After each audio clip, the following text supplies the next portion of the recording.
It's not that I'm lonely, I'm just sitting here alone. Daytime TV's blaring, this home is not my home. When did you stop looking me in the eye? Was it when you said grin and bear it? Well, I'm all smiles for you. I'm stitched up, I'm sewn up, I'm neat, but I'm blue. It's not that I'm lonely, just the kids have left and gone. My community has fallen, now I'm sitting by my phone. When did they stop looking me in the eye? Was it when they said grin and bear it? Well, I'm all smiles for you. I'm stitched up, I'm sewn up, I'm neat, but I'm blue. There's no single pathway to alone. There's no simple answer that I know. It's a multi-layer, a wear and tear. But the power of connection, the power of connection, the power of connection can repair.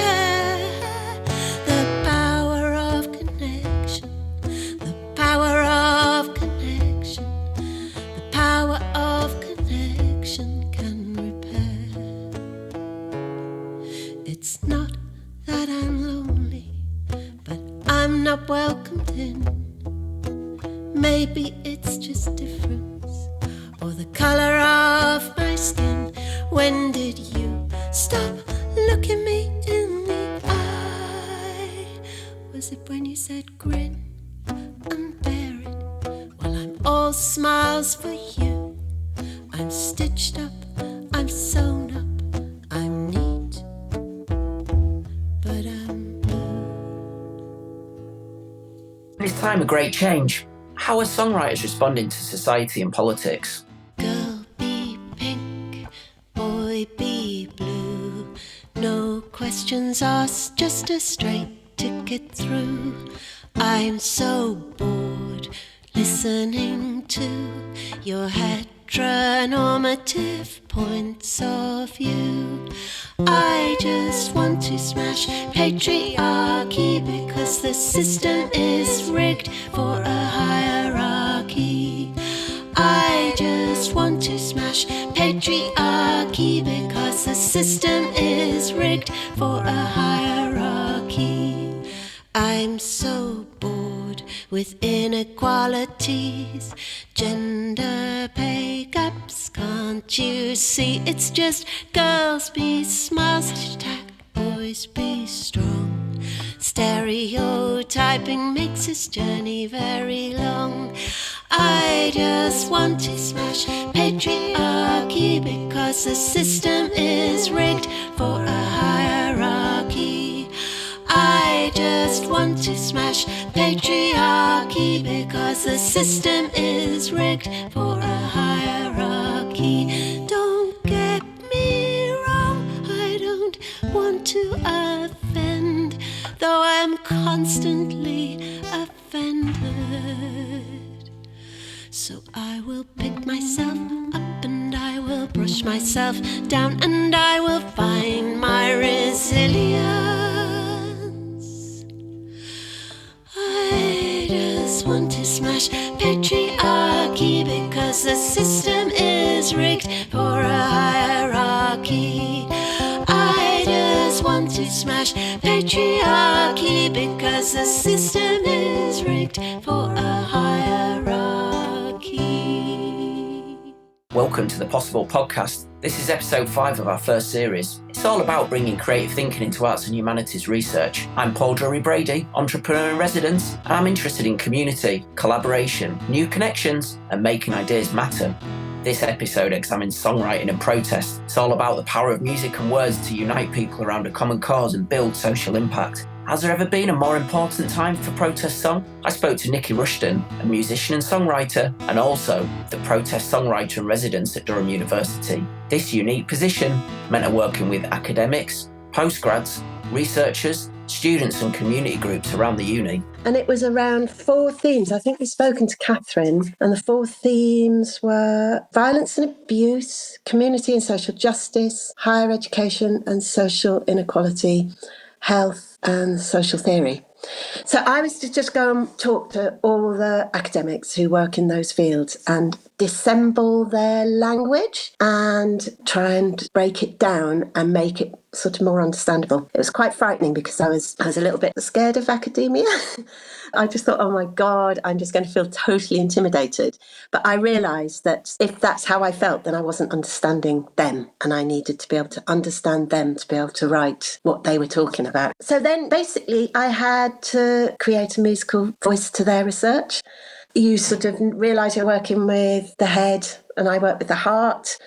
And then you realise they also work with their heart and I also work with my head. And it was just really interesting to be able to combine and put the whole thing together. It's a complicated journey for them to reach a point where they can put their studies in words. And then I had to sort of pull all of their words apart to reduce it to a catchy chorus, basically.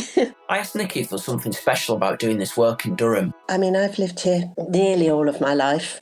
I think the North East is just a staggeringly beautiful place.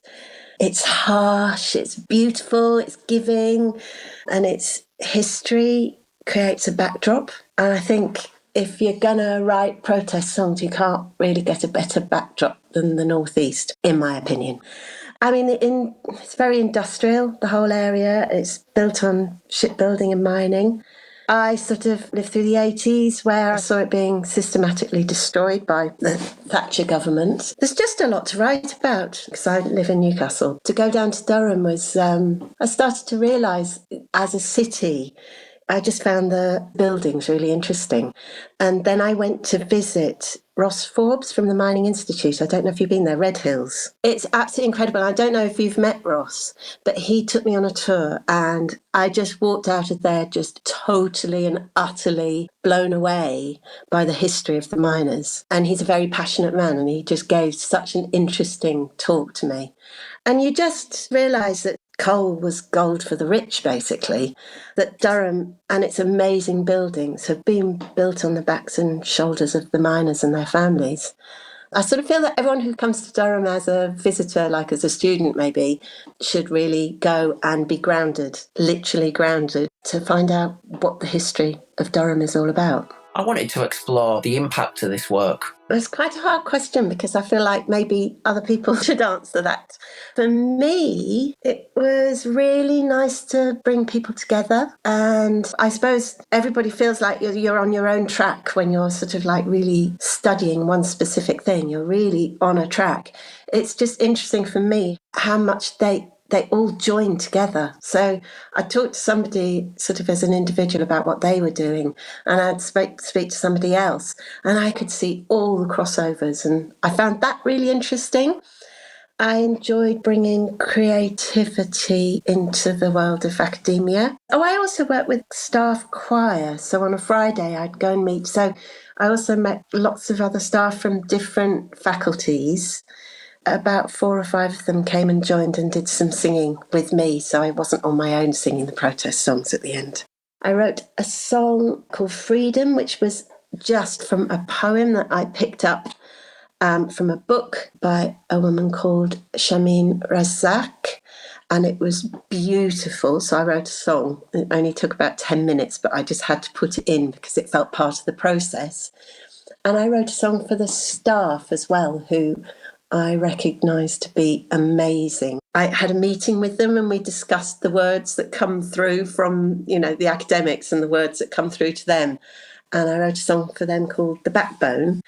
It just ended up being a very positive and powerful tool as a songwriter to come out of it with 4, 5, possibly 6 songs that I would happily go and perform anywhere as protest songs. So No, I loved it. Absolutely loved it.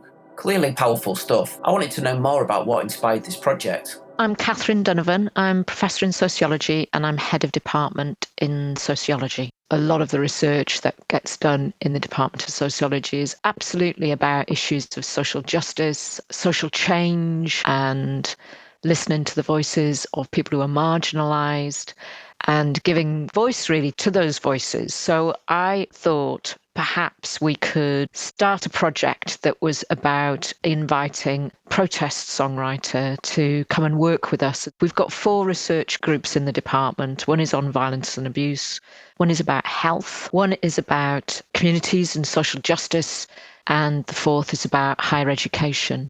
And we've just got excellent researchers who are doing amazing research around those 4 themes.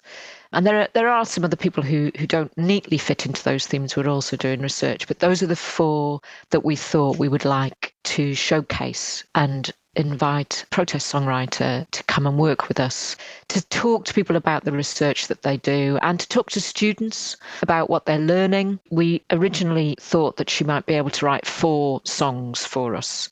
We didn't know whether that was possible. It was new. We didn't have loads of money, but we wanted to make sure that we paid somebody a reasonable wage for the job. We put out a call and we had 24 applications from around the world. Australia was the furthest away that we had an application from. And it was really difficult because they were all amazing. So we managed to get a shortlist of 5 and we invited those 5 to come to do a presentation and they could present in whatever they wanted. So some of them did do classic presentations, but we also wanted them to sing and to bring some of their work. So they did that. And again, it was a really difficult decision because all of them could have done it. But Nicky was the person who we chose, partly because she was the one who said that she'd been quite intimidated by the idea of coming to work in an academic department because she wasn't sure that she would necessarily understand what we were doing. But then she'd realised that that was exactly why she should be coming, because it would be a challenge to academics to make us think about how we talk about our research in the language that we take for granted and the terms that we use and the concepts that we used. And she was the only person really who kind of got that and said that very particularly. So that's what edged her into our decision to work with her. There are ways of disseminating the research that we do in very non-traditional ways and in powerful ways through music. And they're also, so we want to use them with recruitment, in recruitment activities. We want to put them on our website. We want to use them in our teaching with students to think about how, I suppose, how culture, music is a way of communicating quite powerful messages, but with very simple, concise ways of articulating it, and through repetition, because that's what song does in choruses. So it's been a real learning for us. Great to learn about this big ambition to use songs as a way to get students to think about both society and learning in a different way. Our desire is that we kind of encourage our students to not think about sociology as a classroom-based subject, but as something that is relevant to society, that allows them to see that what we learn about in sociology and what we research in sociology can make a difference in real life. Catherine explained that these fresh perspectives have a surprising power. Well, what people said to me is that they hadn't realised how much they take for granted in the language that they use when they're talking to each other. So the violence and abuse group is called CREVA, so the Centre for Research into Violence and Abuse. And there were some postgraduate students who'd got involved with the discussions with Nicky about what a song might look like that reflected the group's concerns. And they were talking to me afterwards and they were saying they just hadn't thought about how easily you slip into making assumptions about what people understand by the terms that they're using, and that Nicky's questions had really made them reflect on that.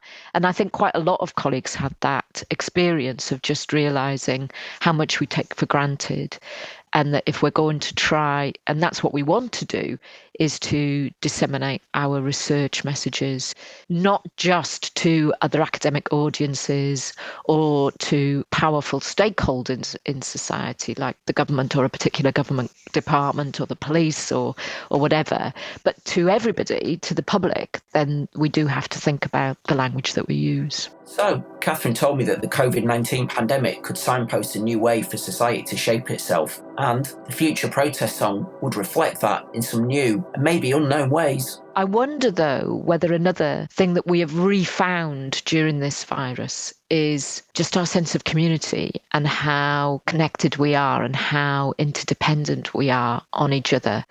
And I know that there have been kind of headlines, but you'd expect that from the newspapers to kind of focus in on hoarding and bad behaviour and people having barbecues and not listening to the messages. But actually, most people, the vast majority of people, are absolutely doing the right thing and finding ways to reach out to each other and to support each other and to make connections with each other and to still do what they do online. Lots of people have turned to the amazing technology that is at our fingertips now to carry on with their work or to provide things for free that they do, like musicians and cinema and theatre have all started to make things available free online. Obviously, the university is doing that as well with its teaching and its curriculum. So I kind of think, yeah, it would be nice to think that what we will rediscover and that people will sing about are those community actions, the reinforcing of social relationships and the interconnectedness between us all is what I would like to think that we would celebrate. I decided to speak to some of Durham's independent music scene to see what creative people made of it all. Richard Combstock, the owner of Durham's Rocking Horse Rehearsal Rooms, said the city's size, DIY culture and family feel contributed to a unique live music scene, but one that had its own challenges. For me, like, the best music is, it's capturing a mood, or, sometimes it might be about the zeitgeist, sometimes it might just be about creating an escape from what's going on. Richard said the pandemic and working in lockdown could inspire new songwriting.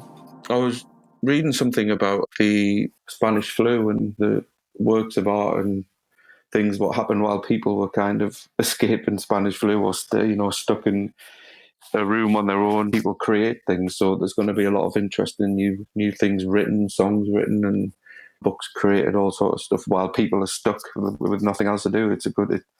I'd like to think you could use this as a creative period, things will come of it. So I decided to speak to a Northeast artist making new music during the lockdown.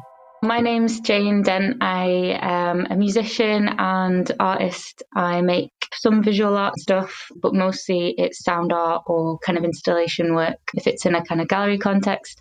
I also make music as MELOSTME, which is kind of like an ongoing experiment of kind of trying to conceive of the idea of future folk, where folk music is going and what can be done with it when you throw a load of contemporary electronics and other kind of bits of technology at it, and growing this sort of like fusion between kind of very old and contemporary stuff. Jane told me she loved working in the Northeast, partly because of its long, proud history of songwriting. There's this sort of connection to the community and like DIY cultures and us all being kind of connected and supportive of each other. I think that really like stands out. And also this urge to experiment and play with genre and with storytelling. I think because of this really tight-knit community, it kind of lends itself to that, because, you listen to things that you wouldn't normally listen to and you take inspiration from lots of different places. I think that's really notable about the Northeast sort of songwriting style. She told me it was really impossible to separate politics from music, culture and song. I think no matter what, if you're writing songs, you're kind of reflecting the times you exist in. Like, even if you're writing about something that's happened a long time ago or something that you've kind of set in the future, it's all through a kind of lens of like who you are now and where you are and also what you believe politically. So kind of any song is somehow like reflective of like the time and of social change. I think with protest, there's something slightly different. Protest is something feels a bit more like intentional, like when you start writing, like something that's kind of could rally people or that is like rousing or could light a fire in some way. So Does writing songs and being creative during the pandemic mean a different way of thinking about the world and systems of production? I think for now, in this strange time being currently in this pandemic situation, I've been thinking a lot about the internet as a sort of garden. Planting new life is a really good way of dealing with grief, and sort of seeing the internet as this garden where people are planting new communities, even through doing live streams, planting new art and music, planting new projects. And I think that's really exciting. And I expect that will continue even after this kind of pandemic situation. And I think that's kind of where things are taking place, and people are learning things online that they, would have taken a long time to get. Someone has an idea and it can be somewhere else instantly. So I think that's super exciting and is going to make a really big difference for the future of protest and the future of creative output that is politically engaged. And the internet acting as this huge archive really of art and activism. Yeah, and I think more than ever, people are really writing a lot of songs about the environment. I've seen a huge amount of my friends and people who I really respect kind of making a lot of music about the climate. I think it really makes a big difference to people as an outlet for their grief and fear, but also as a way of connecting people and inspiring people to make social change. Exploring this work again, there's such a magical alchemy to great protest song. That beautiful, captivating way of capturing society and change through melody and lyric comes from such an interesting tradition. But what's really exciting is what it could mean for us all in the future. We live in here and now in a very strange, new normal kind of days. Just what will it mean for our protest songwriters, and what will they really make of it all? And how will movement music be revived and redefined by future generations? I took a yacht to the Isle of Elite, just off the southern coastline. Knocked on the door of your ivory tower. White and built on a dark colonial history. It had a bad sense of inequality and power. I'm fighting a sense of fear, laid down to stop my questions. I said a whole other world is waiting for us out there. Yours is conquer and divide, enslave and let die, and profit on the back of the people. Yours is conquer and divide, enslave and let die. Well, not in my name. Well, not in my name. Well, not in my name. Well, not in my name. So brick by fleshy brick we'll dismantle this palace. Take the keys to the master's house and break it. We'll free all our minds and give voice to our stories.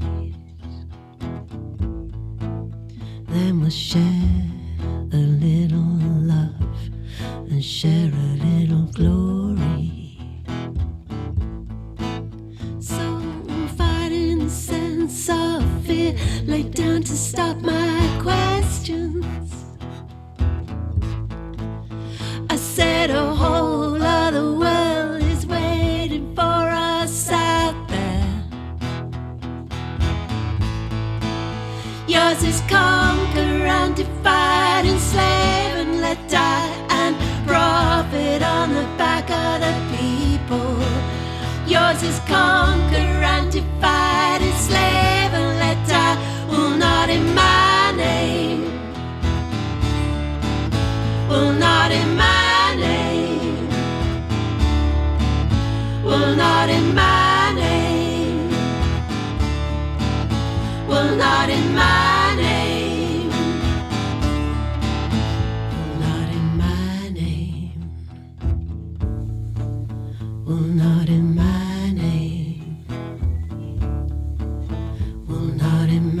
Unequal admission into elite universities. Old Boys Club buys privilege. A charitable status, no tax paid. 3 million from National Lottery. £73 million income. 20 Etonian Prime Ministers. Old Boys Club buys privilege. Social privilege buys education. Economic divide buys education. Entitlement buys education. Old Boys Club buys privilege. Not in my